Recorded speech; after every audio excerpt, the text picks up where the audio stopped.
We're getting me. We're in focus, I think. I feel like I'm not in focus, but it could be my glasses. I don't know. Anyways, though, hello. So I wanted to hop on real quick to be a part of all the excitement that's going on with the Canon R6 Mark III that was announced earlier this week. Yeah. There's been a plethora of videos out there in regards to the R6 Mark III discussing it and how nice of a camera it is, which it is. It definitely is a nice camera.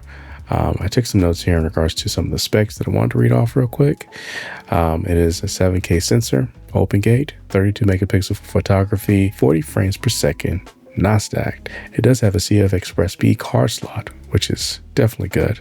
Does shoot C-Log too, and does have RAW as well with 12-bit performance, I believe. But that's not it though. It's borrowing some of the autofocus features from the Canon R5 Mark II and the Canon EOS R1 that just came out, I think, a year ago. So yeah, that's exciting to hear too, that is taking some of those features and putting it into this camera. I did read that it's also borrowing the moving servo autofocus algorithm from the C400 and C80 as well.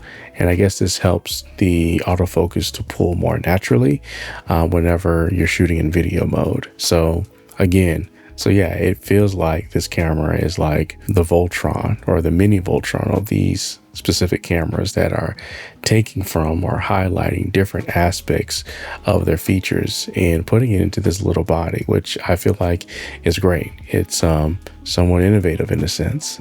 And given the price point as well too, that's another thing that I want to mention. I think the price point is roughly around $2,800 USD, and that's pretty good.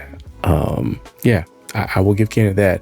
That's pretty good. They're definitely trying to attract more individuals within their market space, I would say. Now, I am still processing this particular announcement from Canon because I just purchased the R6 Mark II a few months ago. I feel like that if I would have held out a little bit longer, that I would be able to possibly purchase this camera. But I will say this, with new tech, always with new tech, I'm very skeptical because I tend to wait roughly like a year or so before I even invest into any type of new tech. For the simple fact is that there are a lot of, bugs, things that are working through to make sure that everything is working properly in it. From a wildlife perspective, I think this is a perfect camera on paper, depending on like what type of wildlife you're shooting. But what I will say is that I am skeptical of the overheating with all of this tech inside of it. I was watching Jan Wigner. He's a wildlife YouTuber, and essentially he was reviewing the R6 Mark III. He was discussing it, and that was one of the things that he mentioned in his video. He mentioned that at 75 degrees Fahrenheit, the camera started to overheat. He pretty much explained this process to where he was, doing a lot of photos, and then from the photos, he went to record the video of the wildlife bird that he was, getting footage of for like 1 to 2 minutes. And he would do this in increments, obviously. Now, as he was going through this process, he noticed that the overheat indicator, started to go off in his camera. And, 75 degrees Fahrenheit is, I don't know, at least for me in Florida, that's like AC weather outside. It gets extremely hot down here, not including the humidity either as well. So I think that is going to be a deal breaker for me, if anything. Especially if I'm going to be out in the hot sun constantly. And yeah, the sun is beaming. It will beat you up down here. So yeah, I don't think that I will be purchasing a camera like this. The reason why I say this because I have my FujiFilm X-H2S with me right here, and essentially the FujiFilm, I can only use it in short bursts out here in Florida. It overheats every time I take it out. I was about to make a video. Actually, I did make a video about Fujifilm X-H2S, its overheating, its autofocus and whatnot, and my experience with it, but I just didn't. I created the video and I was like, you know what? It is what it is, whatever. I'm not going to jump on that bandwagon. But, for me in the climate that I'm in, this doesn't work as well.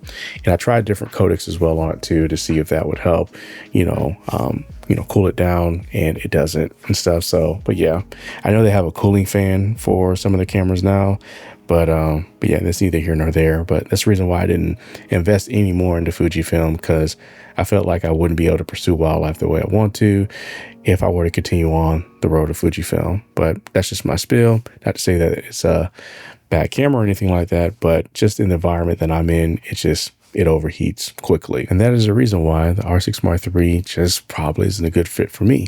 But still think it's a good camera though. Not bashing it, just probably we just not compatible, I guess, in a sense. What was I saying? It's not you, it's me. Now I wanted to circle back with the R6 Mark II again. Like, if you bought this camera this year, I think the camera is still fine. If anything, you're going to get a deal, a steal for it as of right now, because the prices, are going down. I don't think that they're still making a lot of them, but you're going to get a steal. You're going to get a good deal. I think it's still a great camera to have.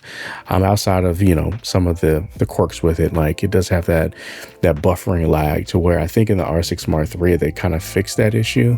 So I don't know. I think you're fine. If you have the R6 Mark II, I think you're fine with keeping it and just keeping it moving forward from there. It's just a bonus takeaway, I would say, is that when I'm looking at these reviews, camera reviews, I'm always looking at the glass. Just always be mindful and look at the glass that they're using in these videos, because for me, the glass makes a big difference in bringing out the clarity and the full potential of a camera and what it can just convey to the audience, essentially. So disclaimer, I did not get to use the R6 Mark III. It is intriguing. I may rent it one day, maybe next year sometime, but that's not where my interest is. So right now, with these cameras, I'm still enjoying the R6 Mark II. And also too, I am liking their cinema line and looking into that.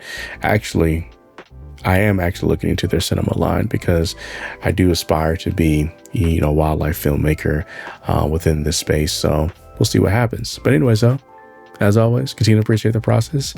Catch you guys on the next one. Deuces. Yes, sir. 17 minutes, 18 minutes now. All right, cool. We're doing better. All right, go.